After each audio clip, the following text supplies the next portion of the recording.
পুরান ঢাকার বাদামতলীতে হরেক রকমের খেজুরের দোকান আছে। আমরা সেখানে গেলাম এবং অনেক প্রকার খেজুর দেখলাম।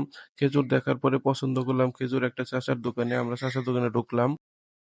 চাচাকে অনেকক্ষণ ভরে জিজ্ঞেস করলাম, চাচা এটার নাম কি? এটার নাম কি? এটার দাম কত? এগুলো অনেকক্ষণ পরে জিজ্ঞেস করার পরে হঠাৎ চাচাকে বললাম, চাচা আমরা কালমি খেজুর নেব, এটার দাম কত রাখবেন? চাচা বললো যে ঠিক আছে, তোমাদের জন্য কম রাখবো। তারপর বললাম ঠিক আছে।